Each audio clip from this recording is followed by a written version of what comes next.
नमस्कार दर्शकों, मैं ज्योतिषाचार्य अमित वेलबींग कंसल्टेंट में आपका हार्दिक स्वागत करता हूं। आइए, कार्तिक मास शुरू हो गया है और आपको बहुत ही अच्छा शुभ त्यौहार मनाने का मौका मिल रहा है, तो इसके बारे में थोड़ी जानकारी दे दें।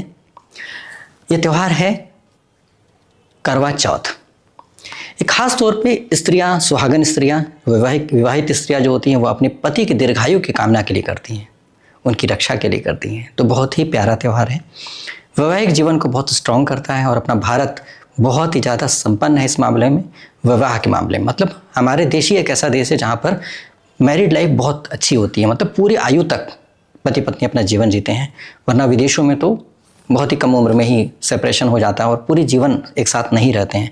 उसका बहुत बड़ा कारण होता है कि आपसी बहुत सारे त्यौहार, बहुत सारे पूजा पाठ, बहुत सारे व्रत उपवास करती हैं स्त्रियां और लोग पूजा पाठ करते हैं, जिसकी वजह से पॉजिटिविटी रहती है और आपसी बॉन्ड बहुत अच्छा बना रहता है।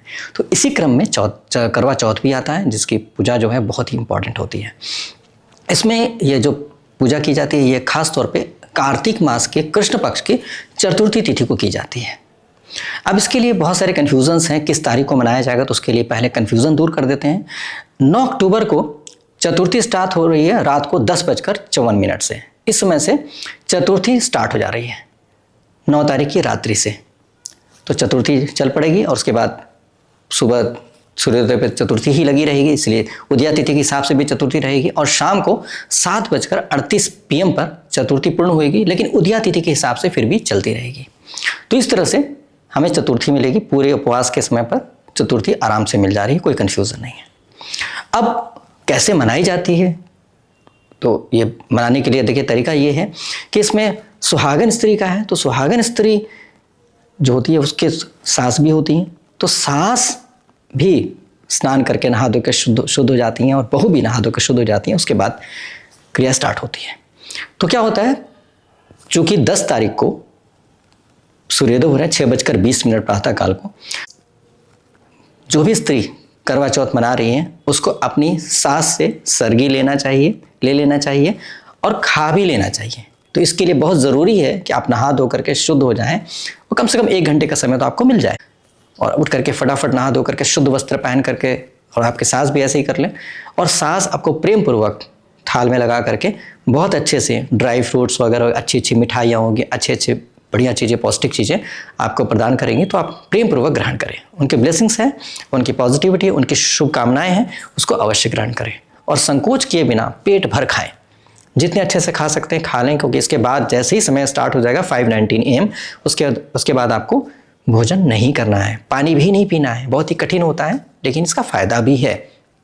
अब आप कहेंगे कि फास्टिंग करने से फ़ायदा क्या होता है? फास्टिंग करने से बहुत फ़ायदा होता है। फास्टिंग से कैंसर भी ठीक हो जाता है।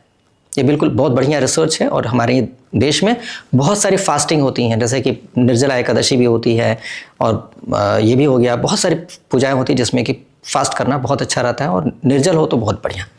तो ऐसी स्थिति में क्या होता है कि आप 5:19 के बाद आप बिल्कुल पानी भी नहीं पिएंगे, अपना मुंह वगैरह धो लीजिएगा उसके पहले ही, और उसके बाद आपका पूरा दिन स्टार्ट हो जाएगा व्रत उपवास के साथ। आप दिन में क्या करें? दिन में करने के लिए आपके पास ये है कि आप, चूँकि ये करवा चौथ जो होता है ये विशेष तौर पे माँ गौरी की पूजा की जाती है और चौथ माता की पूजा की जाती है। तो चौथ माता की तस्वीर आपको बाजार में मिल जाएगी, आप दीवार पे लगा सकते हैं। और माँ गौरी को अकेले नहीं पूजा जाता है, क्योंकि माँ गौरी को सुहागन स्त्री के तौर पे पूजा जाता है, क्योंकि आप सौभाग्यशाली होना चाहती हैं, सुहागन रहना चाहती है जीवन भर, तो माँ गौरी का पूजन करके, क्योंकि माँ गौरी को सुहागन रूप में रखना है और उनके पति के साथ, मतलब शिव जी के साथ, और उनके बच्चों के साथ, मतलब गणपति जी, कार्तिकेय जी के साथ। तो इस तरह से करके शिव परिवार को आप वहाँ पर स्थापित करें। आपके पास फोटो है तो फोटो रख लें, या तो छोटे छोटे बना सकते हैं, आप चाहे तो मिट्टी के बना लें, जिस भी तरह से बना सकते हैं, सुपारी के बना लें, जैसी सुविधा हो उस हिसाब से आप बना सकते हैं और आप उनका पूजन करने के लिए तैयार हो जाएं। तो इस तरह से आप दिन में उनको स्थापित करके उसमें दीपक वगैरह जला लें और सारा दिन माँ गौरी को याद करें, माँ गौरी के लिए प्रार्थना करें, कोई जाप कर सकते हैं, भजन कीर्तन कर सकते हैं, जो आपको अच्छा लगे वो करें, लेकिन पॉजिटिविटी बनाए रखें, क्योंकि आपको कुछ खाना पीना है नहीं, तो इसलिए आपको खास तौर पे अपने आप को फोकस करना है, पूजा भजन कीर्तन इन चीज़ों में फोकस करते हुए रहें। और अब देखें कि आप पूजा क्या करना, विशेष पूजा जो होती है वो शाम को होती है। करवा चौथ की पूजा जो होती है वो शाम को होती है, सरगी का सुबह हो गया, अब शाम के टाइम पूजा होगी। तो करवा चौथ पूजा मुहूर्त क्या है? पूजा मुहूर्त है 5:57 PM, मतलब 5:57 PM से लेकर के 7:11 PM तक, मतलब 7:11 PM तक। यह समय 1 घंटा 14 मिनट का समय मिल रहा है। इस समय पर आपको पूजन करना है। तो कोशिश करें कि आप इस समय पर बहुत अच्छे तरीके से पूजन करें। पूजन करने में क्या करना है, जैसे मैंने आपको बताया कि माँ गौरी, शिव जी, कार्तिकेय भगवान, गणपति जी, इन सब की पूजन करनी है और साथ साथ में चौथ माता को, जिनका आप दीवार में तस्वीर लगा रखे होंगे। तो इस तरह से करके आप इन सभी के पूजन करने के लिए तैयार हो जाएं। और इसमें क्या करना है, पूजन कैसे की जाए, तो एक थाल लें। थाल जो है वो बहुत अच्छी होनी चाहिए, साफ़ सुथरी होनी चाहिए। अच्छे का मतलब ये है कि उसका मटेरियल अच्छा होना चाहिए। जैसे आप लोहे की थाल नहीं ले सकते हैं, स्टील की थाल भी लें तो कोशिश करें कि चेक कर लें कि उसमें लोहे का तत्व ज़्यादा तो नहीं है, क्योंकि लोहा इतना शुभ नहीं माना जाता पूजा के लिए। तो इसलिए कोशिश करें कि प्योर स्टील हो तो बहुत अच्छी बात है, और ऐसा हो जिसमें कभी खाना ना खाए हो, कभी नॉनवेज वाइन वगैरह इस्तेमाल नहीं किया गया हो, ऐसी शुद्ध शुभ चीज़ भी प्रयोग में लें। पीतल है तो बहुत अच्छी बात है, तांबा है तो अच्छा और अच्छी बात है, चांदी है तो और भी अच्छी बात है, क्योंकि उसमें शुद्धता बढ़ जाती है। तो इस तरह से ऐसे थाल का इस्तेमाल करें, और थाल इस्तेमाल करने के बाद बहुत अच्छे से आप अपना पूजन करें। लेकिन पूजन करने में क्या क्या सामग्री रखनी चाहिए? देखिए, सबसे पहले तो करवा रखा जाता है। करवा क्या? करवा का मतलब है एक छोटा सा कलश, छोटे से मिट्टी का कलश, वो रखने की कोशिश करें। उसमें आप उसके अंदर क्या करें, उसमें जल डालें। खासतौर पे कोशिश करें कि गंगा जल हो तो बहुत ही बढ़िया है। उसके अंदर चांदी का सिक्का डालें और कुछ हल्दी वगैरह पवित्र चीज़ें उसमें जरूर डाल कर उसमें पवित्र कर लें, और साथ में क्या है, उसको ढक दें। और उसके बाद आप उस थाल में ड्राई फ्रूट्स वगैरह, स्वीट्स, ड्राई फ्रूट्स वगैरह बहुत अच्छे तरीके से भेंट के तौर पे रख लें। और उसके बाद क्या करें कि आप इनको भोग लगाते हुए, मतलब पूजन करें और भोग लगाएं, और इन थाल को आपस में सभी, अगर आप अकेले कर रहे हैं तो आप अपने पास रख करके पूजन करें, उनको प्रसाद के तौर पे चढ़ाएं। लेकिन अगर आप सामूहिक कर रहे हैं तो सामूहिक में तो बहुत सारे अलग अलग जगहों पर अलग तरीके से की जाती है, लेकिन खास तौर पे कथा की जाती है। अकेले भी कर रहे हैं तो कथा करें, और सब लोग मिलकर भी तो कथा करें। पंजाब में एक बहुत अच्छी तरीका है, बहुत अच्छी परंपरा है कि लोग, सभी महिलाएं आपस में बैठ जाती हैं गोल करके, घेरा बना करके, और उसके बाद क्या है कि पूजन करते समय क्या है कि पूजन करने के बाद जो है वो थाल को घुमाती हैं आपस में। तो बारी बारी से घुमाती जाती है, जो बहुत ही प्यारा लगता है। अपनी थाल दूसरे को दिया और दूसरी का थाल अपने आप लिया, ऐसे करके एक दूसरे को एक्सचेंज करते करते और कथा करते जाते हैं। मतलब कथा के साथ साथ ये चलता रहता है। तो इससे क्या होता है कि बड़ा अच्छा लगता है, मन भी लगता है, खुशी भी मिलती है, आपस में एकता, प्रेम बढ़ता है। और कहते हैं कि एक जो कथा चलती है, कथा के समय पर परिक्रमा जो होती है वो 6 बार तो घूम जाना चाहिए, मिनिमम 6 बार होना चाहिए। तो इसी हिसाब से उसी स्पीड से घुमाई जाती है। अगर लग रहा है कि और बचा हुआ है, मतलब 2 परिक्रमा, 2 चक्कर बचा हुआ है, तो ऐसे में कथा थोड़ी धीमे धीमे बोल लें, लेकिन 6 कर लें, पूरा कथा पूरी होने तक, इतने तक कर लें, और कोशिश करें कि 1 घंटा 14 मिनट में निपट जाए, क्योंकि इतना ही समय आपको मिल पा रहा है। तो इस तरह से करके आप पूजन करें। और पूजन करने के बाद क्या है कि सभी अपने छत पे या बालकनी में, जहाँ से चंद्रदेव के दर्शन हो सकते हैं, वहाँ पर आप चले जाएँ और जा करके चंद्रदेव के दर्शन करने हैं। लेकिन इसमें पर अब क्या करना है, अब हम पूजन करके आप थाल लेके आ गए हैं, अब छत पे आकर के अपने पति को पहले से बता दीजिएगा, भाई इतने बजे मेरी पूजा पूरी हो जाएगी तो मैं आ जाऊंगी करके। और अब आपको देखना है कि चंद्रदेव का दर्शन कब होएगा। तो चंद्रदेव 8:13 पर दिल्ली में उदय होने का इनका दिख रहा है। तो 8:13 पे चंद्र जब भगवान उदय होंगे तभी आप दर्शन कर पाएंगे। तो इस तरह से छत पे आने के बाद 8:13 तक आपको इंतजार करना पड़ेगा, या आप नीचे ही पूजा पाठ करते समय भजन कीर्तन करते रहें। उसके बाद 8:13 छत पे आ जाएं और अपने पति को भी बुला लें। और वहाँ पर क्या करें कि आप थाल को किसी अच्छे स्थान पे, साफ सुथरे स्थान पे रखने के बाद आप एक जाली पहले से रखिएगा, जो आटा छानने के लिए जाली होती है, वैसी जाली ले करके रखें जिसमें से आर पार देखा जा सके। और उसके बाद क्या करके इस तरह से रखें कि उसके अंदर दीपक रखा जा सके, मतलब इस तरह से जाली रखें, उसमें दीपक रखा जा सके, और ऐसा हो कि जाल चंद्रदेव की तरफ हो और आपकी तरफ दीपक रखा हुआ हो। दीपक में ऐसा होना चाहिए कि जोत आपकी तरफ फेस करता हो, मतलब जोत आपकी तरफ मुंह हो जोत का, इस तरह से जोत जला लें।